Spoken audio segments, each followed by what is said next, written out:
First of all, there are few people who have given as much to public service as Leone Panetta. Let's take just a minute and try and understand a life of leadership. Over a distinguished career spanning 60 years, 6 decades, you've established a consistent pattern of substantive excellence, personal responsibility, willingness to serve, and being chosen for leadership roles of ascending gravity. This pattern repeats again and again in your life, from student body leadership at Monterey High School to graduating magna cum laude from Santa Clara University, to service as a U.S. Army intelligence officer, an Army Commendation Medal winner, executive roles in state, federal, and city government, election to the United States Congress in 1976, where you later chaired the Budget Committee and several other committees, leaving congressional service in early 1993 to serve as Director of the Office of Management and Budget, and Glenn Robertson is with us today, former Director of Florida's Office of Management and Budget, and a distinguished expert in that field. Later Chief of Staff through the 20th of January 1997 in the Clinton administration. And after the Clinton years, unlike so many with high-level public service in Washington, rather than pursue commercial opportunities, you founded the Panetta Institute for Public Policy in December of '97. Then, as if you hadn't given enough to our country, in early 2009, President-elect Barack Obama nominated you to be director of the Central Intelligence Agency. No small responsibility. And the Senate confirmed your appointment. In April of 2011, President Obama nominated you to serve as Secretary of Defense, an even greater responsibility, and the Senate took the very unusual step, more unusual today than even then, which is unanimous confirmation. That reflects a life of trust earned and respect granted. So, there are obviously voices in your past that contributed to this extraordinary path of success and leadership, and there are choices. Help us understand your life of leadership. Talent and energy at this level of goal attainment are mere table stakes. Clearly, you had extraordinary insights and motivations.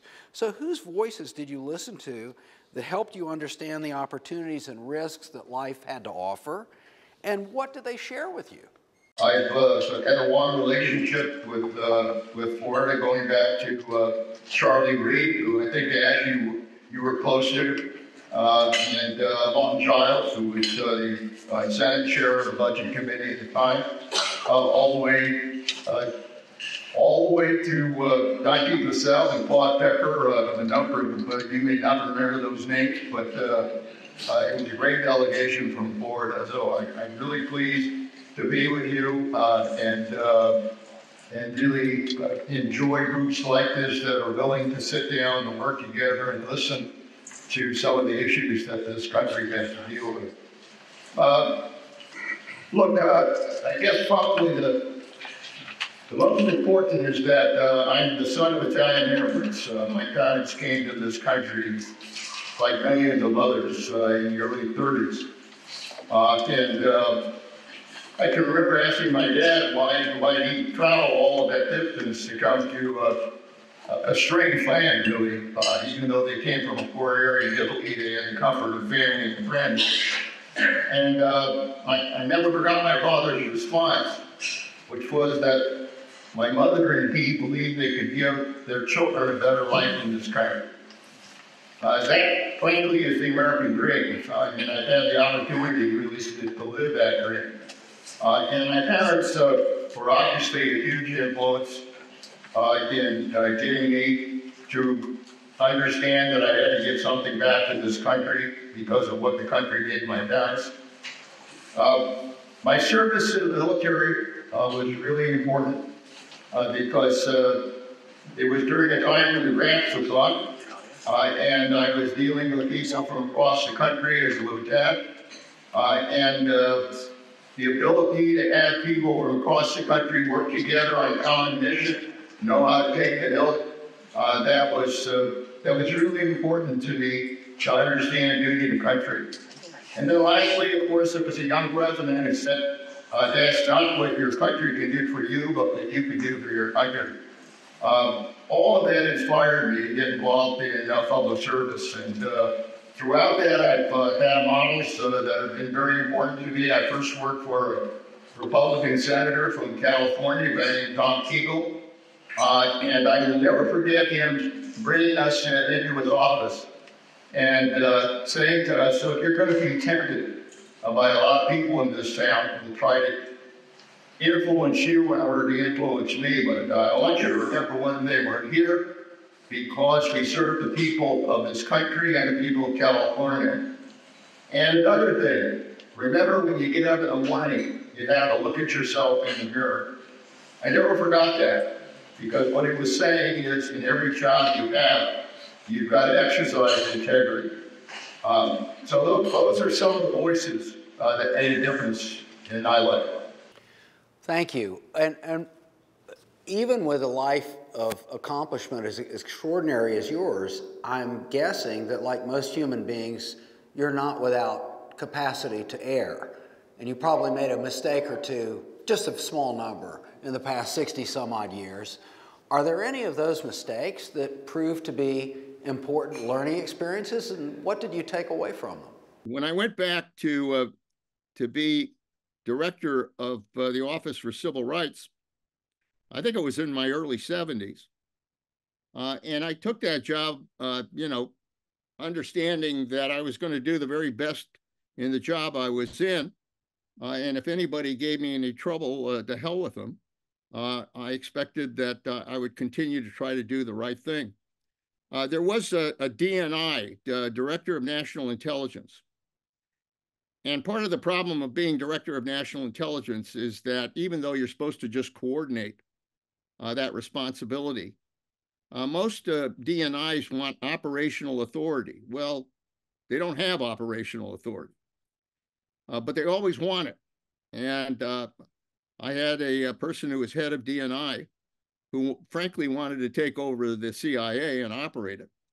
And he had sent out an order to CIA people that he was going to take over the authority of appointing station chiefs for the CIA. I immediately sent out an order to all of my CIA people and said, don't pay attention to what the DNI just told you. Well, as you can understand, those of you who worked in government, it was a step that a lot of even the people around me thought was fairly bold. But at the time, I was offended that he would do that, and ultimately went to the vice president, the current president of the United States, and asked him to resolve the issue, because the DNI had not followed procedures to come out with that order. I felt it was important to challenge that. Were there other ways to try to get that done? Perhaps. But because I felt that it was a direct threat to my authority as CIA director, I went right to the top. And fortunately, the vice president found in my favor. And the DNI soon stepped down, and a guy named Jim Clapper became DNI, and understood that that job was a coordinating role, not an operational role. And fortunately today, I think DNIs have learned what that role is all about. Anyway, I made a lot of mistakes throughout my 60 years of public life, but I can always say that the goals that I established to achieve, I was able to achieve working with a lot of important teams that work with me. So I heard a couple of things there. First of all, a strong respect for institutions and process, and honoring boundaries and respecting structures that are designed the way they're designed and function the way they function for very specific reasons in the federal government, separation of powers, particularly with the interface between the military and civilian leadership, and the intelligence community occupying some vaporous area in between the two. Very important that people understand that, and thank you for that set of choices. I'm curious, talking about choices, you've done something that the vast majority of Americans have not done. You have not only spent a period of your life in public service, you've really spent your entire life in public service. I never heard anything in anything you said and never read anything in preparing for this conversation that suggested you had ever done anything in life for personal economic gain or aggrandizement.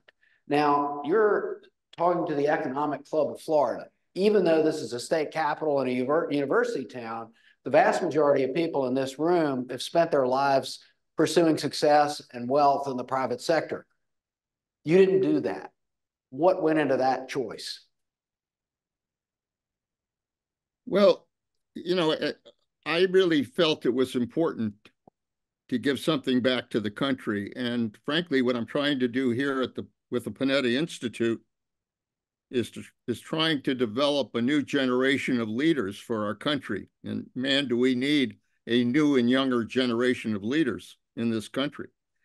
I want them to understand that they owe something back to this country. We have a duty to this country. Look, you know, the rewards in public service are not money or power or having a name on the door. The purpose of public service is to improve the lives of people in this country. And I felt that if I could help improve the lives of people in whatever job I had, that was the greatest reward I could ever have. And you know, for example, when I was in Congress, I was able to establish a national marine sanctuary protecting the Monterey coastline. And for those of you that know the Monterey area, we have one of the most attractive coastlines in California. And I wanted to protect it. And my ability to get that legislation passed and established a sanctuary is something, you know, that I always felt proud of, and that the community really loved and felt that no matter who their children were, their children, they would always be able to enjoy that coastline. So I thought that was important to do. And obviously, the one thing that I did as director of the CIA was run the operation that got bin Laden. You know, I didn't get it because I got a bonus or a paycheck. I did it because I wanted to bring justice to an individual who had deliberately attacked our country and bring that individual to justice.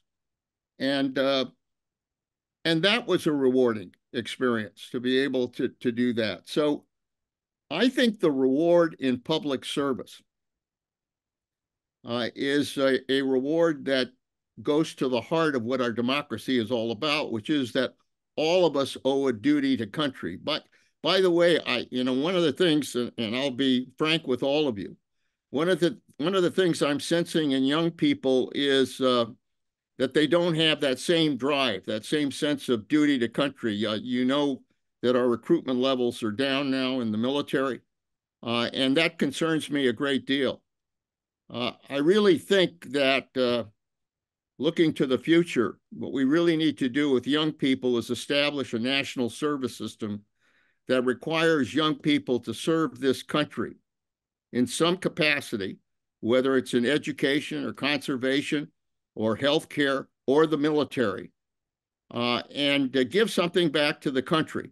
And in return, you know, we could provide a GI Bill of benefits. It would be a hell of a lot better for them to pay for college working for this country than simply borrowing the money to go to college like they do now. That's a great idea, and I think that's an initiative. Exactly. if there are any questions about the audio, I can't imagine why there would be, but if there are, you just got a resounding applause for that. So thank you. So that brings something to mind. One of the things about leadership is it's a franchise grant. You have to have somebody who's willing to lead, but in order for someone to lead, those who they would lead have to submit to the leadership. They have to respect the individual who's leading, the proposal that's being put forward for whatever it is they're being asked to embrace, and then enlist and execute on whatever's associated. What thoughts could you share about earning the respect for a leadership franchise that you have so successfully done over and over and over again from high school to the highest offices in this country? Well, you're touching on something that I think is extremely important right now in our times. I often tell the students here at the Panetta Institute that in a democracy, we govern either by leadership or by crisis. If leadership is there and willing to make the tough decisions associated with leadership, and mark my word, those of you in business, those of you who have been in public life understand that leadership requires taking risks, and it requires making tough decisions. You're not going to please everybody if you make tough decisions, but what your responsibility is to do what is in the best interest of the country. And look, if that leadership is not there, then we're going to govern by crisis. And too often these days, we are governing by crisis. I mean, if you look at Washington, they're waiting constantly for crisis to happen in order to get anything done. And it's a hell of a way to govern because there's a price to be paid. You start to lose the trust of the American people in our system of governing. So what does it take to provide strong leadership? You've got to be willing to make tough decisions.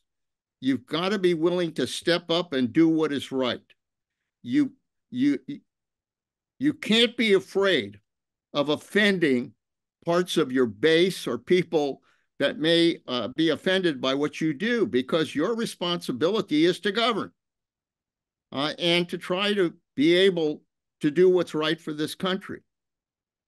And I'm afraid that these days we are not seeing enough of that leadership. And so the result is that we spend more time governing by crisis than we do by leadership. Would agree. And to the point you made earlier about service, I would say there are some, and we all could think of examples in whatever parts of the country we may live in. There are some who are in pursuit of elected office or already in elected office who seem to, in many ways, use their roles as much for self-aggrandizement and promotion, if not more so, than actual service. And in fact, in some of these situations, I'm thinking of an individual or two who literally never passed bills. And rather than governing in the face of a crisis, they may, in some cases, cynically look to the creation of a crisis as an end in itself. The idea of, I'm here to blow it up. That's actually a marketable attribute for some people in elected office today, which is very contrary to the world that you and I grew up in. So the fact that you have focused on the greater good consistently throughout your life without an eye to personal gain is absolutely extraordinary and something we should all appreciate. When you think about the point you made about our young people and how they learn about things, how they perceive public service, public obligation, how they look at leadership versus simply being a follower, what guidance would you offer the parents, and in this room, a lot of grandparents, who want to influence young people in the right directions and have them choose the higher road, perhaps the path less traveled, perhaps the more difficult path, but the better path Well, that's another area of concern that I'll share with you and all of your members. You know, our institute tries to inspire people to lives of public service. And so I deal with a lot of students, particularly from the CSU system, the California State University system, who come here for training. And I have to tell you, even though we live at a time when they're getting stuff off of the internet, off of social media, I mean, they learn an awful lot about a lot of things, but they don't learn that much about what our democracy is all about. And what I'm finding in these young people is that they really don't understand how democracy is supposed to work. Now, I'll talk about California. I mean, when I was a kid in California, I had to take history courses. I had to take courses in democracy. I remember a course called Problems in Democracy. I had to take courses on the Constitution. I had to take courses on just exactly how government is supposed to operate. And frankly, in order to graduate, I had to pass a Constitution test. Every student in California in those days used to have to pass a Constitution test in order to graduate. That's no longer the case. So what I'm finding is young people don't really understand how a law is to be made. Now, that's understandable because there are members of Congress who don't understand how a law is supposed to be made. But it's discouraging. And I really think, it's a combination of parents and the community understanding that we've got to do more to teach young children and our students about our democracy and also about civility, by the way, because frankly, our system cannot work unless you're willing to listen to one another, unless you're willing to work with others, unless you're willing to find compromise and consensus. Democracy doesn't work unless you're willing to do that. But I think young people aren't there yet. And our objective really at the Institute is to try to give them a sense of what governing is all about. I mean, there's a course I teach at the Institute for law students where they come to the Panetta Institute, and what I tell them to do is I said, look, pick an issue, immigration, healthcare, foreign policy, whatever issue you want. Give me the Republican position on that issue. Give me the Democratic position on that issue, and then tell me what a possible consensus would look like. That, ladies and gentlemen, is called governing. It's becoming a lost art. And somehow we have got to get young people to understand how that process works, because look, if we don't build a good future generation of leaders, we'll continue to have problems with our democracy. So very true. And I'm thinking if your parents, Carmelina and Carmelo Panetta, immigrant parents who did a great job raising a family and created a great American leader in the process, could see what's going on with immigration today and the utter lack of progress and the complete fiasco as a consequence, I think they would have the same reaction you're having, which is the only reaction any of us can have, which is shaking your head and saying, what's going on here? Why can't you guys put your heads together and figure this out and put policy in place that serves our country? So let me just say, in the time that I've been in public service, I've seen Washington at its best and Washington at its worst.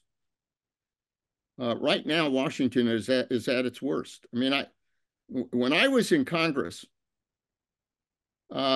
Democrats and Republicans worked together, whether it was a Republican president or a Democratic president.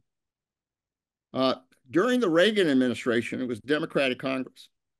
In the Reagan administration, we sat down and passed immigration reform, comprehensive immigration reform. Took us a while. I was part of the negotiation on that immigration bill. Republicans and Democrats sat down, worked through the issues, and we passed it with a bipartisan vote, comprehensive immigration reform. We did the same thing on tax reform. And by the way, we did the same thing on Social Security reform, at the third rail of politics. But we passed it on a bipartisan basis. And today, immigration, and we know it's broken. We know we need comprehensive immigration reform. We finally have a deal worked out in the Senate, and God bless those members who are willing to sit down and do the hard work on that. And now there are those that are saying, to hell with fixing immigration reform. We'd rather have an issue in November. That, in my book, is a violation of their oath of office to do what they should do to defend and protect our country. I wouldn't disagree. And I'm guessing that the elixir that changes that toxic mindset rests with the electorate. Because at the end of the day, as long as maintaining a crisis as an end in itself, so that you can point to the crisis as an evil and blame it on somebody else for your own aggrandizement, it will continue. Only when voters put their foot down and say, that doesn't get it. I don't care what party you're in. This is a national problem. It requires a national solution. It's not a partisan thing. Get it fixed. And if you can't get it fixed, I'm going to vote for somebody who will. Is it that simple? It's a question of putting country ahead of party. We all have our different views. I mean, God bless our forefathers. They understood that there would be different views. There would be a dialogue on all kinds of issues, but ultimately, they also understood that you have to solve problems. You've got to come together and work through problems. And the reason we elect people is to govern. It isn't to go back to Washington to pound your shoe on the table. Look, I have my youngest son. Sylvia and I are very proud that our youngest son is in Congress, and he's in my old seat in the Congress. Well, it's obviously a different time, but he was a veteran, won the Bronze Star in Afghanistan. And like other members, he didn't want to go back to Washington just to jump in a trench or pound his shoe on the table. He went back there to govern. And so, I mean, the one sign of hope in Washington is that there's this group called the Problem Solvers Caucus. I think it's 25 Democrats, 25 Republicans, who are trying to find bipartisan solutions to problems. Not easy. They don't, the leadership is angry at them for what they're doing. But the reality is that there are newer members who really do want to get back to governing. And that's the only way we're going to save our democracy. So with the challenges we're seeing for our democracy here at home, let's shift to the global arena for a moment. The United States has been the global standard of independent thinking, democracy, freedom, sort of the traffic cop for the liberal democratic order. That's with a small d, meaning free and open seas and commerce and the ability of sovereigns and entities to do business with one another without fear of suppression or interference. That all appears to be threatened now. And the whole regime we've grown used to since the end of World War II is being challenged. We have China, Russia, and other authoritarian powers that have aggressively asserted their desire, will, and means to expand their territory by use of force as they feel appropriate. Other states and stateless political factions are aligning with them to further their own interests. Some would suggest that the United States might be better served by looking inward and serving only American priorities and withdrawing from the global stage. What might that look like? And what would the consequences be if America's global leadership is diminished? Well, we begin by having to understand that we live in a dangerous world right now. Probably there are more flashpoints in the world today as we speak than since World War II. Whether it's Russia and their aggression against the Ukraine, and Putin, whether it's Xi in China and the potential aggression against Taiwan, whether it's North Korea, which is building up their nuclear stockpile and developing missiles that could be used not just against South Korea, but against the United States, whether it's Iran, which continues to provide weapons and support to those who destabilize that region in the Middle East. Those are among some of the big challenges. Terrorism remains a real threat. And it demands leadership by the United States. I mean, those who are advocating that somehow we can return to isolationism the way we did before World War II and put our head in the sand and not pay attention to these challenges are kidding themselves. They're kidding themselves. And just as those isolationists thought we could somehow separate ourselves from the war that was going on in Europe, they were wrong. And we ultimately had to fight a world war in order to protect our own national security. So I'm a believer in world leadership by the United States. And very frankly, if the United States doesn't provide that leadership, nobody else will. Nobody else will. Now, the key to dealing with these challenges is that we are going to have to build alliances to work with us. We can't solve every damn problem in the world, but we sure as hell can work with others to try to provide security. So I think the fact that we are working closely with NATO in trying to support Ukraine is very important. NATO is extremely important to protecting Europe. I think we need to build a strong alliance in the Pacific, working with South Korea, working with Japan, working with Australia, working with India, working with some of the ASEAN countries in the Pacific. We need to build a strong alliance that can confront Xi when Xi decides to become aggressive. We need the same thing in the Middle East. We need to build alliances with the moderate Arab countries, with Israel, and work together to deal with Iran and terrorism. And we need to do that in Latin and Central America and in Africa. But it takes leadership. It takes world leadership. And it's got to be bipartisan world leadership. This country can't turn our leadership in the world into a political issue. We've got to work together.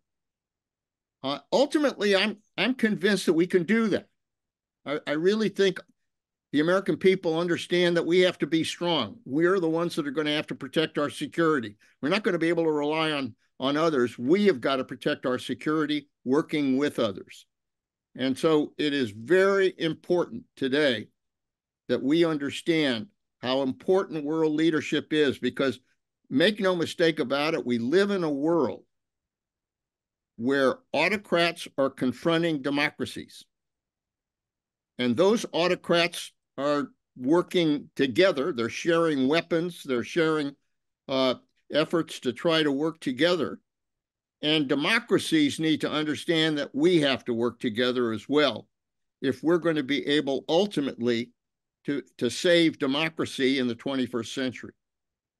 And I think that implies two things. It implies working together to claim the moral high ground on doing what's right as a matter of policy for the good of humanity and democratic nations around the world. And that moral high ground has to be accompanied by the military high ground to back it up in terms of resources and forces. And in the support for our allies in hot wars in the Middle East and in Eastern Europe now, you could make a pretty darn good argument that we've depleted a lot of U.S. inventories that seriously need to be replaced and refurbished. And that requires Congress to get its act in order and provide the resources. And I'm reminded of Teddy Roosevelt's comment early in the 20th century when he was building the first naval fleet that toured the world and asserted U.S. leadership through military gravitas with a great white fleet. And President Roosevelt said, speak softly, but carry a big stick. And what was the phrase? You will have a nice walk, or something to that effect. I'm concerned that our stick is shrinking, and if we don't maintain it, the moral high ground doesn't get quite the level of attention that it might from the bad guys. So I think we would agree that's important, and we need to handle it. Without question, it is extremely important. I mean, we are the strongest military power on the face of the earth right now, and we have to maintain that strength. I mean, if we're going to be a world leader, you can't do it unless you have the strongest military on the face of the earth. And these days, with new technologies being developed, with artificial intelligence, with robotics, with cyber, one of the areas we are really going to have to invest in more is developing cutting-edge technology for the military. This isn't, this is not the America of the 20th century. This is the America of the 21st century. And the other thing, we are going to have to make sure that young people understand that they have to provide service to this country. I mean, it is a shame when the Army did not meet its recruitment requirements and other parts of the military failed to meet their recruitment requirements. We depend on young men and women to serve this country in uniform. And let me tell you, as Secretary of Defense, I visited war areas in Afghanistan and Iraq and elsewhere and looked into their eyes. And these are young men and women who are willing to put their lives on the line in order to protect our country. And I sometimes wish that those who are elected to office in Washington had a little bit of that same courage in order to make the tough decisions necessary to govern. Couldn't agree more. Let's wrap up on a positive note. We've established we have challenges. We have wood to chop. There are things that need to get dealt with. There's some areas where we're falling short. That said, the initiative, the work ethic, the freedom, the creativity of the American people has served us and pulled us out of a lot of ditches in our history. What is out there today that you think is something that we can find comfort in and see as a ray of hope for the future? Look, I often have said to people that we're at a pivotal point where the United States can go in one of two directions. We can be an America in Renaissance, or we can be an America in decline. I honestly think we can be an America in Renaissance. We have tremendous strength in our economy. We're innovative, we're creative. We can teach young people the skills they need for the 21st century. We can get back to a time when Republicans and Democrats are willing to work together in order to lead this country, and we can provide world leadership. I mean, I think all of that is very real, and that's the potential for the United States. We've been through crisis throughout our history: civil wars, world wars, recessions, depressions, natural disasters, but somehow we have always found the right leadership to get us through. And I think we can do it again. But if we don't, then we could be an American decline. If we let our fears and our hates and our prejudices divide us, polarize us, then we'll go the way of past empires in history. Those empires died because they failed to provide the right leadership at a critical time. And we could wind up the same way. So we've got two paths we can follow. I honestly believe that we could be an American Renaissance. Mr. Secretary.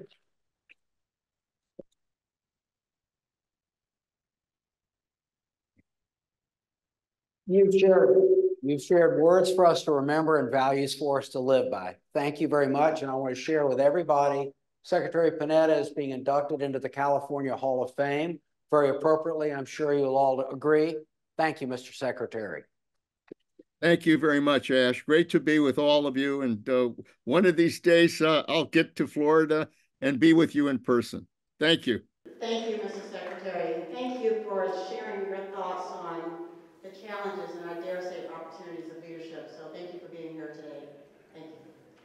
This meeting is now adjourned. I'll see you all on March 21st at the Donut Champions Club.